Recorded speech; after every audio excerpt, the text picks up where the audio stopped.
عورتوں پر عذاب کے خوفناک مناظر۔ حضور صلی اللہ علیہ وسلم نے فرمایا، جب مجھے جنت و جہنم کا نظارہ دکھایا گیا تو میں نے وہاں پر زیادہ تر عورتوں کو دیکھا کہ وہ جہنم میں منہ کے بل الٹا۔ بسم اللہ الرحمن الرحیم۔ ناظرین، حضور اقدس صلی اللہ علیہ وسلم کی ایک حدیث ہے جس میں آپ صلی اللہ علیہ وسلم نے عورتوں کے گناہ اور ان پر نازل عذاب الہی کو بیان فرمایا ہے۔ یہ حدیث بہت اہم باتوں پر مشتمل ہے۔ اس حدیث کا خلاصہ یہ ہے کہ ایک مرتبہ حضرت علی رضی اللہ تعالی عنہ اور حضرت فاطمہ الزہرا رضی اللہ تعالی عنہ حضرت صلی اللہ علیہ وسلم سے ملنے کے لیے آپ کے گھر تشریف لے گئے۔ حضرت علی رضی اللہ تعالی عنہ فرماتے ہیں کہ جب ہم حضور اقدس صلی اللہ علیہ وسلم کی خدمت میں حاضر ہوئے تو دیکھا نبی کریم صلی اللہ علیہ وسلم رو رہے ہیں اور آپ پر گریہ طاری ہے۔ جب میں نے آپ کی حالت دیکھی تو عرض کیا، یا رسول اللہ، میرے ماں باپ آپ پر قربان ہوں، آپ کو کس چیز نے رلایا ہے اور کس بنا پر آپ اتنا رو رہے ہیں؟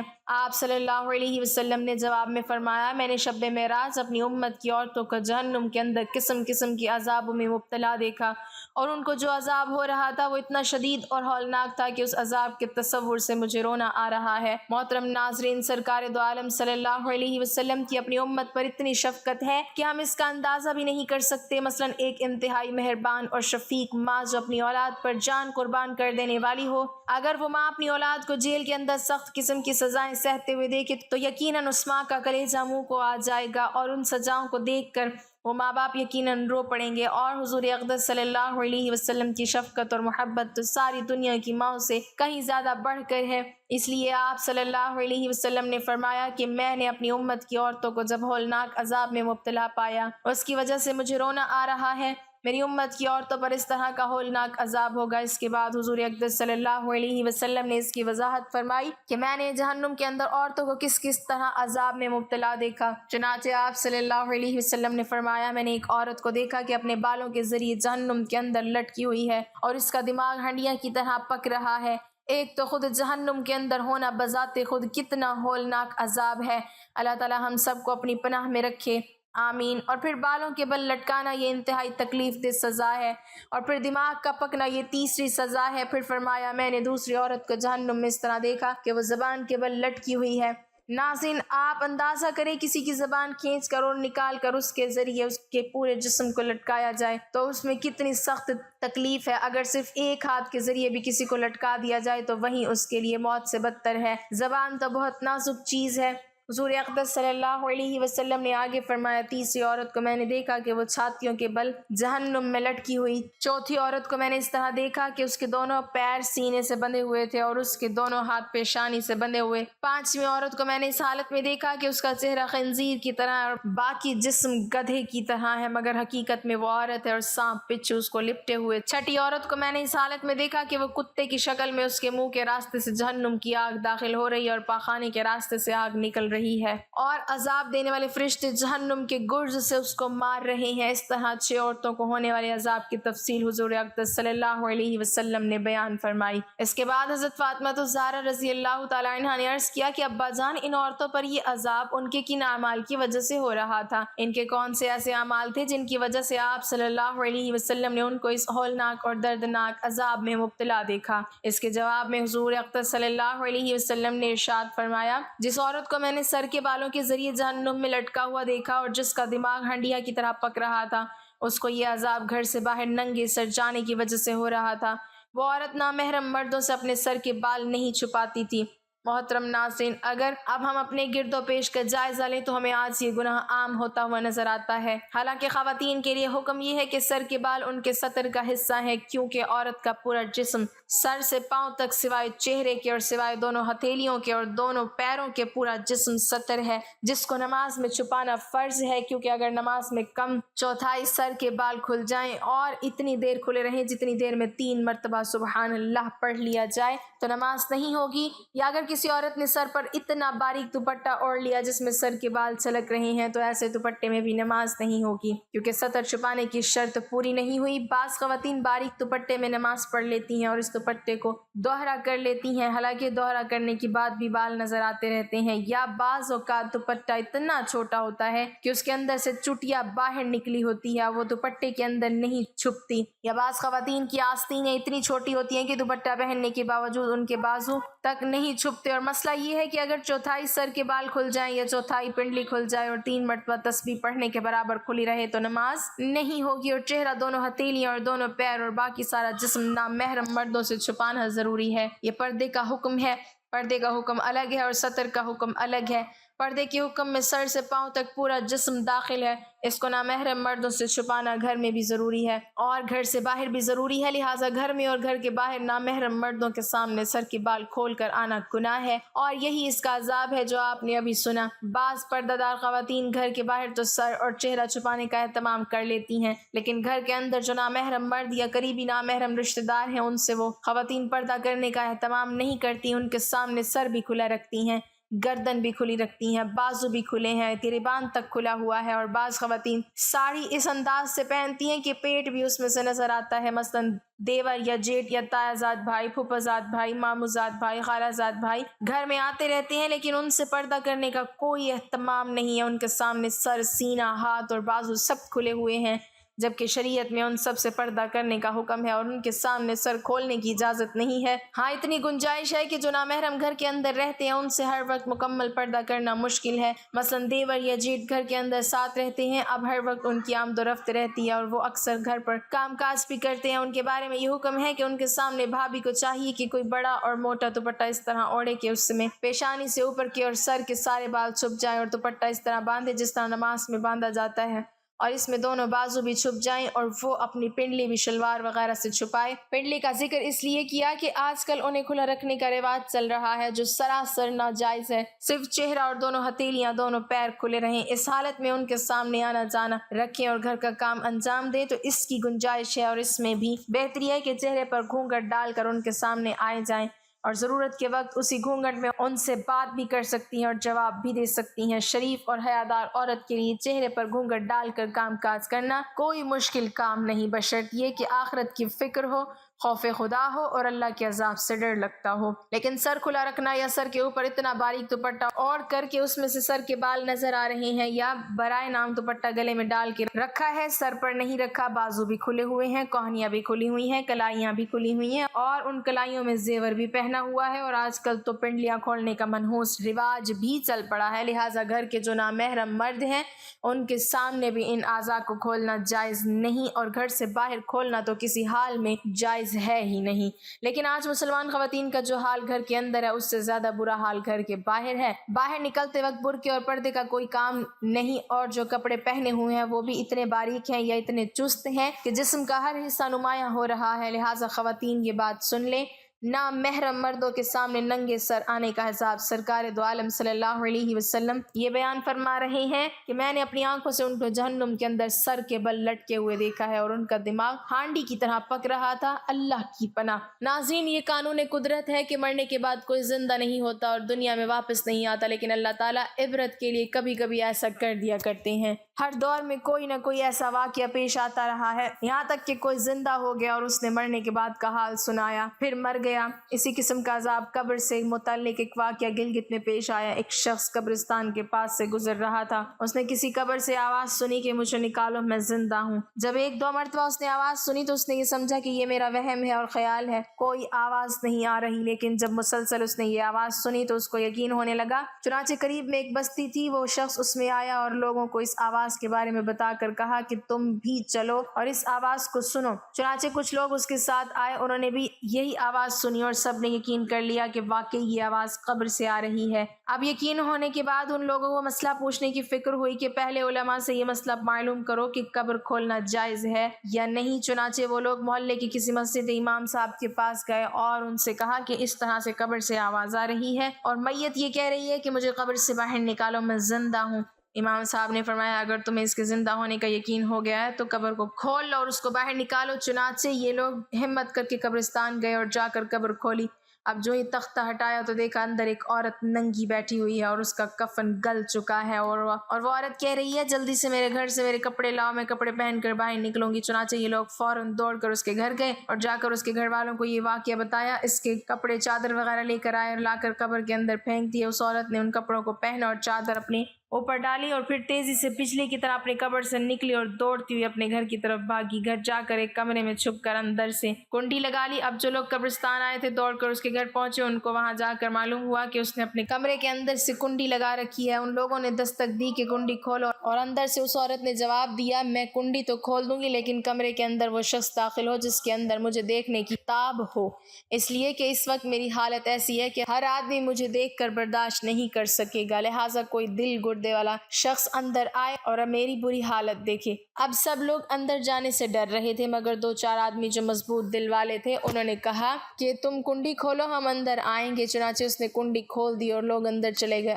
اندر وہ عورت اپنے آپ کو چادر میں چھپائے بیٹھی ہوئی تھی۔ جب یہ لوگ اندر پہنچے تو اس عورت نے سب سے پہلے اپنا سر کھولا۔ ان لوگوں نے دیکھا کہ اس کے سر پر ایک بھی بال نہیں ہے اور وہ بالکل خالی کھوپڑی ہے، نہ اس پر بال ہے نہ کھال ہے، صرف خالی ہڈی ہے۔ لوگوں نے اس سے پوچھا تیرے بال کہاں گئے؟ اس عورت نے جواب دیا کہ جب میں زندہ تھی تو ننگے سر گھر سے باہر نکلا کرتی تھی، پھر مرنے کے بعد جب میں قبر میں لائی گئی تو فرشتوں نے میرا ایک ایک بال نوچا اور اس کے نتیجے میں بال کے ساتھ کھال بھی نکل گئی۔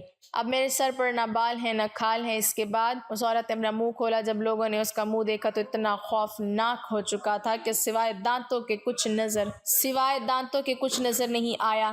نہ اوپر کا ہونٹ موجود تھا نہ نیچے کا ہونٹ موجود تھا، بلکہ 32 کے 32 دانت سامنے جڑے ہوئے نظر آ رہے تھے۔